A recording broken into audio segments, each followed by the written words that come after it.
pronto reflota su idea más intervencionista o populista de que no, tal vez hay que abandonar la idea de un control del gasto o de la racionalización y la lucha por la transparencia y adoptar una visión más mágica o populista o como la queramos llamar, ¿no? ¿Y no ves en la oposición la emergencia de ningún actor o sector de actores que se articule como para disputar ese mensaje? ¿O más bien hay una nostalgia por decir, volvamos con el viejo discurso o el discurso del populismo en una simplificación extrema que estamos haciendo para la comprensión de todos nosotros?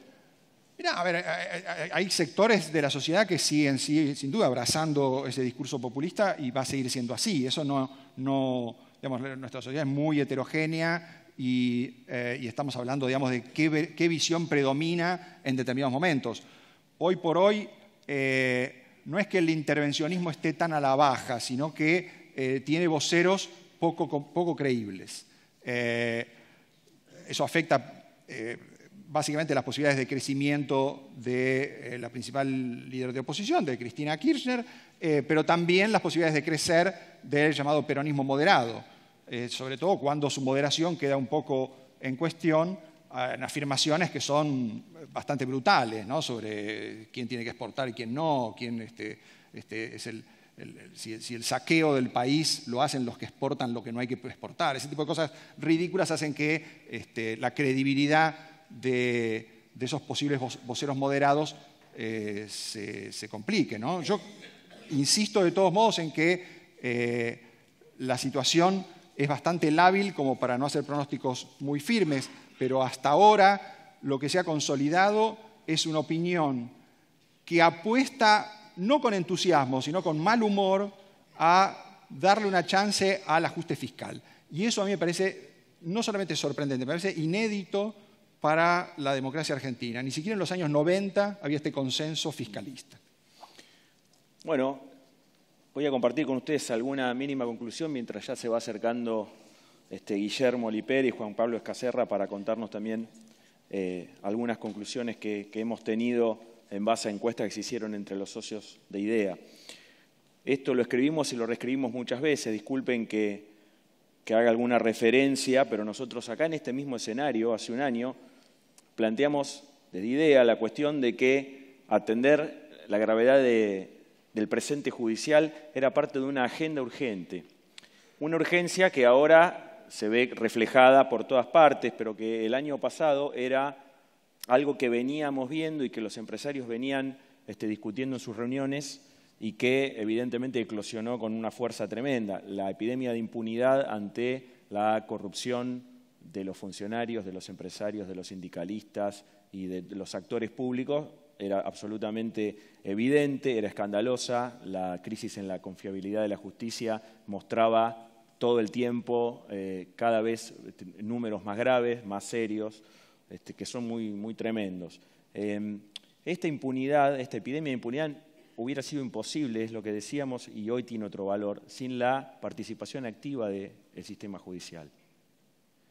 Y hago una pequeña pausa acá porque es aquel que debería darnos la respuesta o prevenir, en primer lugar, que estas cuestiones no lleguen a los grados escandalosos que tuvimos acá. Este dispositivo judicial de impunidad, que implica un montón de piezas distribuidas en lugar piezas, que son personas, que son leyes, que son reglamentos, que son permisos para mantener causas en plazos como lo que contábamos hoy, lo que tuvimos en la causa del tráfico ilegal de armas, un delito absolutamente probado, comprobado y ratificado que quedó impune por la desidia de la justicia durante más de 2 décadas, cuando el promedio que veíamos acá en las auditorías es de 3 años y 8 meses. Imaginen ustedes, si incluyendo estos casos da ese promedio, si lo excluyéramos, el promedio daría mucho más alto, daría 7, 8 años, que sería un poco más acercado por ahí a la realidad absoluta.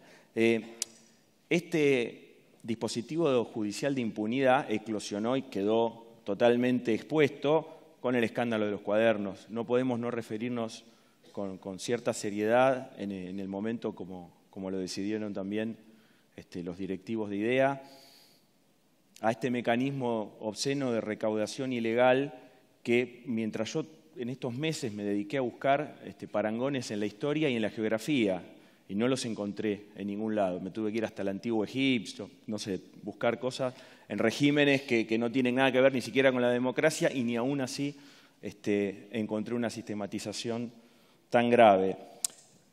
La causa de los cuadernos también demuestra que se revirtió la inercia en los tribunales, y acá es donde empezamos a ver que el sol aparece en el horizonte. Habitualmente, historias como esta hubieran causado un escándalo muy fuerte, motorizado por los periodistas, que a veces somos rápidos para reaccionar ante esas situaciones y no tenemos la constancia, o no teníamos, o intentamos tener, y a veces nos sale mejor y a veces peor, para seguir qué es lo que sucede con esas causas judiciales, con esas denuncias. No está pasando eso. Marcos contaba recién cómo la expectativa en que esto no quede en nada, como suele ocurrir habitualmente, viene decayendo rápidamente en estos 2 o 3 meses. Entonces, me parece que tenemos que cuidar estos avances. El dispositivo judicial de impunidad se está moviendo para tratar de acotar las investigaciones, para tratar de ponerles un poquito de hielo, un poquito de pausa, pasarlas a una velocidad más lenta, y creo que tenemos que estar muy atentos, cada uno haciendo lo suyo. Las auditorías sirvieron mucho para revelar estas cosas. Ahora, como preguntaba una persona de ustedes aquí en el auditorio, podrán ser herramienta para alguna denuncia ante el Consejo de la Magistratura, un órgano clave que está renovando sus autoridades, gran parte de sus autoridades, en estos meses. Ya terminamos. Hubo una mención de Maya muy importante en las cosas que directamente los jueces hicieron mal. Y no tenemos un mecanismo claro, concreto y objetivo para justificar, para sancionar mala praxis directamente judicial. Porque ¿qué sería si no los 2 jueces que sobreseyeron al secretario de Néstor y Cristina Kirchner, Daniel Muñoz, a quien ahora otro juez del mismo edificio, del mismo 5º piso que decía Maya, lo encontró culpable y dueño de sociedades, de departamentos, de medio Miami es de él? ¿Y cómo? ¿Y la justicia que nos había dicho? ¿Qué pasa con la causa muy sensible para todos nosotros de la denuncia del fiscal Alberto Nisman, presentada ante la justicia en la última semana de su vida, cosa que él ignoraba, por supuesto? Un juez federal nos dijo 2 veces, y la Cámara Federal nos dijo 2 veces, que ahí no había ningún delito para investigar, pero otro juez investigó lo que parecía que no era nada, y estamos ante las puertas de un juicio oral, nada menos que por el supuesto encubrimiento del atentado terrorista más grave que tuvimos en la Argentina, con 85 muertos. ¿No pasa nada con esos jueces? ¿Es lo mismo decir una cosa que otra? ¿Dónde estaban las pruebas? Todos los argentinos depositamos en ellos la responsabilidad de darnos una respuesta. Y lo termino. El costo hundido para nosotros de la corrupción no es solamente el dinero que está tratando de recuperar Mariano Federici, que los jueces intentan capturar en cada una de las causas. ¿Cuántos empresarios, cuántos emprendedores se quedaron afuera, no crecieron o directamente cerraron sus puertas o ni siquiera soñaron con crecer porque había un club de la obra pública en un caso o de los contratistas del Estado que acaparaban todo? ¿Cómo ese sistema de corrupción que organizó a una serie de socios, porque no eran más que otra cosa estos empresarios, y disculpen que use el mismo término para hablar de los 2 tipos de personas, nos quedó afuera? El desafío es sostener los esfuerzos, porque esto no es fácil, hay que seguirlo, hay que no desanimarse ni cansarse, no hay que aburrirse ni abandonar. Hubo escuchamos acá, muchos datos y muchas respuestas positivas que en muy poco tiempo se pudieron lograr. Yo no las voy a repetir, porque está muy bien. Hay mucha gente que le hizo daño a la justicia que ya no está en su escritorio. Se mencionó por supuesto, el juez Freiler, fue un camarista muy importante cuyo juicio político fue un parto. Y ahí nos da la medida de cómo es la resistencia, porque aún ante una cantidad de pruebas enormes de su enriquecimiento ilícito, de fallos escandalosos que ante una simple vista hubieran liquidado el asunto en 10 minutos, no hubo casi manera, hubo que apelar a la imaginación y al llegar al límite de lo permitido, dentro de lo permitido, para que el juez Freiler fuera juzgado con su defensa correspondiente y con todas las garantías de la ley y fuera removido, el único. Hubo otros que renunciaron, se fue la procuradora Gil Carbó, el daño que hizo en la justicia a esa mujer es muy grande y solamente los que estamos muy metidos podemos saber qué es lo que pasó con los fiscales durante todo este tiempo. Todo eso cambió, hubo leyes, la ley del arrepentido hizo posible los cuadernos, se sancionó con mucha dificultad también. Todavía falta la de extinción de dominio de los bienes de la corrupción y del narcotráfico, que en el narcotráfico es un poco más usual. Hay un último detalle que quiero contarles porque abre una esperanza que la vamos a ver en un mediano plazo. La Cámara de Casación Federal, con un voto muy importante del juez Gustavo Hornos, dijo que los delitos de corrupción son imprescriptibles. Quiere decir que se pueden seguir investigando, sancionando y condenando, haya pasado el tiempo que pasare, en base al artículo 36 de la Constitución, que dice que la corrupción es un atentado contra el orden constitucional. En estos tiempos de cuadernos y de la tragedia ferroviaria de Once, no nos queda duda de que la corrupción es un atentado contra la Constitución. Pero que un juez, un camarista federal de la Casación, nos diga esto, implica que fundado en la Constitución, ya ningún otro juez va a poder decir que es inconstitucional la Constitución. Digamos, sería bastante irrazonable. Quiere decir que tenemos la oportunidad para que los señores que están nombrando hoy el Consejo de la Magistratura hagan su trabajo con una herramienta muy importante más. Tenemos que cuidar estos avances, es necesaria una ley del Consejo de la Magistratura que sea constitucional. La que tenemos fue sancionada por el kirchnerismo en el primer intento, fines del 2005, por capturar la justicia. Todavía en ese momento no se hablaba de eso, ya circulaban los cuadernos, nos enteramos ahora, y se controló al Consejo de la Magistratura tocando la composición de sus integrantes. Esa ley fue inconstitucional, necesitamos una nueva, así que legisladores a moverse. La última frase, me quedo también con lo que decía dos de nuestros acompañantes hoy. Las transformaciones son procesos y no momentos, así que a remangarse y a seguir caminando. Vamos a esperar entonces, si nos acompañan Guillermo y Juan Pablo. Gracias. Y escuchen esto porque...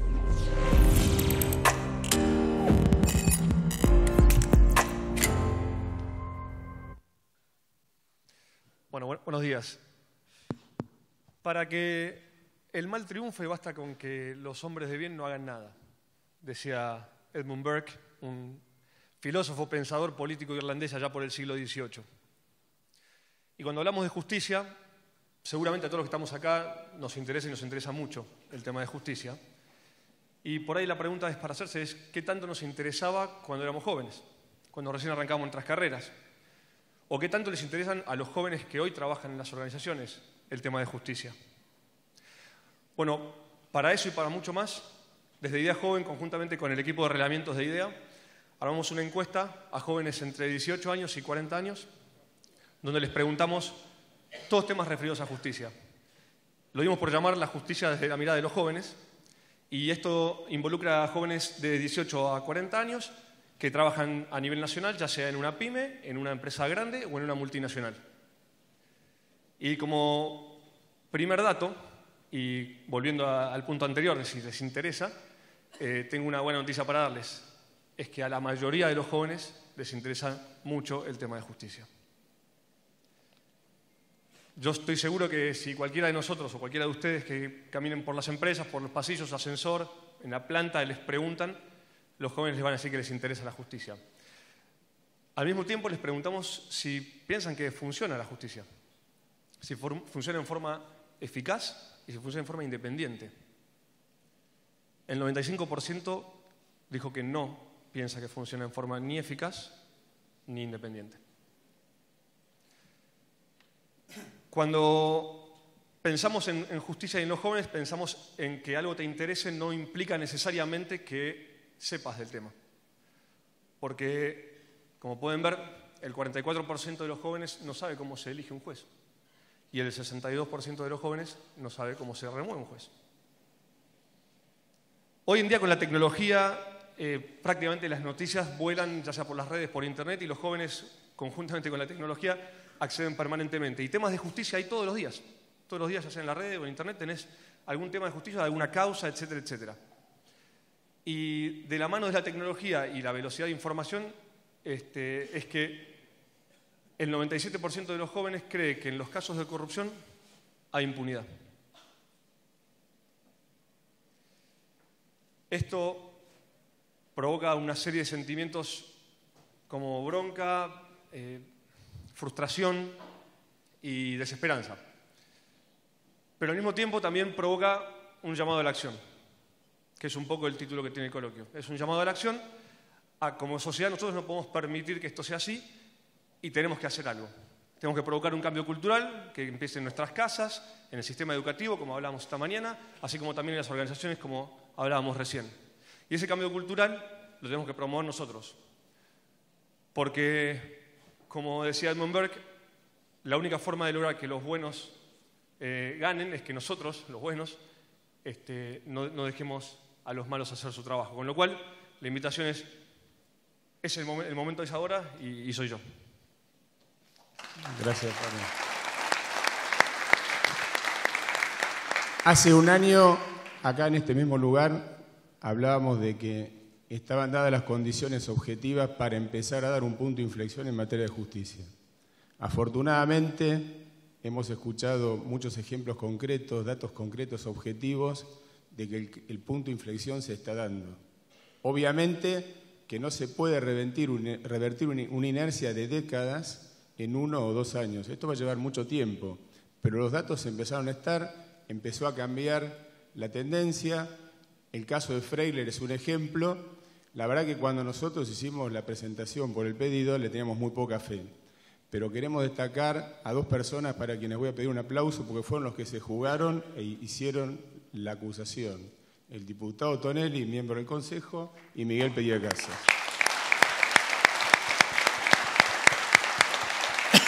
Me parece muy importante el resultado de la auditoría en la que tenemos que agradecer a todas las entidades que realmente las volvimos locas para lograr cada firma. A Miguel Blanco, que era presidente de IDEA, nos acompañó ese día al plenario, al presidente de la Sociedad Rural, al ministro Echeverri y tantos más que nos acompañaron en la presentación. Y también lo voy a nombrar porque, pobre, hablé mucho con él para que nos ayude, que fue José Torello. Sin él tampoco hubiera sido posible la auditoría. Ahora, lo más importante de la auditoría no es lo que ya se hizo, que obviamente, adelanto, vamos a hacer muchas denuncias. Nos van a tener que atar las manos para que nosotros nos quedemos cruzados de brazos, porque hay varios jueces que algunos mandaron mensajes, les aclaro, no le tenemos miedo a ninguno y vamos a ir adelante. Ningún juez que trabajó mal se la va a llevar de arriba. Ahora, el punto con el mensaje que queremos dejar es que la auditoría vino para quedarse, que la función fundamental de la auditoría es la de prevenir, la de prevención. Es decir, con la auditoría, si esta auditoría hubiese estado en su momento, no hubiésemos tenido esa matriz sistémica de corrupción que posibilitó la realización de tantos actos que terminaron en la causa de los cuadernos. Dicho de otras palabras, si hubiésemos tenido jueces buenos que se hubiesen sentido auditados, los hechos de los cuadernos se hubieran frenado mucho antes, hubieran ido presos antes una cantidad de delincuentes que están en la calle hoy. Ejemplo, ¿qué hacían los jueces en eso? Muchos jueces fueron cómplices por omisión o comisión. ¿Bajo qué sistema? Sobreseimientos express, rápidamente terminaban la causa, cajoneando los expedientes. Hay expedientes que llevan más de 20 años durmiendo el sueño de los justos en instrucción, surge de la auditoría. Y también, digamos, quedémonos con estos dos, y rechazo sin límite de demandas. Caso Nisman, juez Rafecas, rechazó in limine la denuncia de Nisman. ¿Qué hubiera pasado si la cosa hubiera sido distinta? Bueno, ¿esto qué generó? Generó un ambiente de impunidad donde el denunciante tenía miedo de ser denunciante porque terminaba siendo denunciado. Era casi temerario hacer una denuncia. Si no, podemos preguntarle a Lilita Carrió cuánto sufrió y cuántas denuncias tuvo que soportar por tener la valentía de ser de una de las primeras personas que se jugó para que en Argentina no haya más impunidad. Para quien también creo que vale la pena un aplauso, porque Lilita se ha jugado.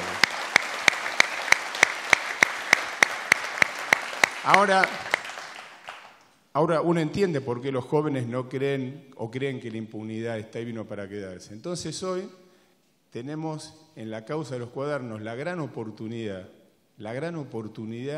de empezar a cambiar ese sentimiento de la juventud y la ciudadanía en el sentido de que acá en Argentina hay impunidad. Hacemos votos para que los jueces que intervienen en la causa actúen con la mayor imparcialidad posible, con la mayor ecuanimidad, que vayan adelante y todo aquel que delinquió, sea quien sea, vaya preso. Ahora, para finalizar, gracias IDEA por darnos de nuevo el lugar para trabajar en esto. Hace años que venimos trabajando. El video que mostramos hoy fue del año 2015, antes de las elecciones, es decir, no fue un video oportunista que lo sacamos hoy, ya lo venimos trabajando hace tiempo para tener una justicia más independiente y más eficaz. Necesitamos de ustedes ayuda para que formen a los jóvenes. No saben bien todavía cómo se forma un consejo de magistratura y me encantaría hacer una encuesta para ver cuántos de ustedes salen aprobados. Si les preguntamos cómo se componen los estamentos, cómo se eligen, necesitamos influir, necesitamos poner las pilas, estar atrás todo el día del consejo de magistratura. Necesitamos que los jueces nos sientan el viento de la nuca, no solo los jueces de Comodoro Pi. También hay otros fueros donde tenemos que trabajar mucho. Contencioso Administrativo Federal, que es donde resuelven la constitucionalidad e inconstitucionalidad de las normas de los poderes ejecutivos y los organismos de control. La justicia laboral. Necesitamos hacer la auditoría que se va a hacer un portal, digitalizar todo y comprobar cómo trabaja cada juez laboral. Quiénes regulan alto, quiénes bajos, dónde se repiten los testigos. Hay toda una industria detrás de todo esto, que digitalizando la justicia, y esperemos que podamos hacerlo con la ayuda del nuevo presidente de la Corte, Rosenkrantz, vamos a tener una justicia totalmente transparente, donde uno va a poder dormir tranquilo, sabiendo que aquí en Argentina no hay más impunidad y que nadie se enriquece gracias a la deficiencia de la justicia. Nada más y suerte.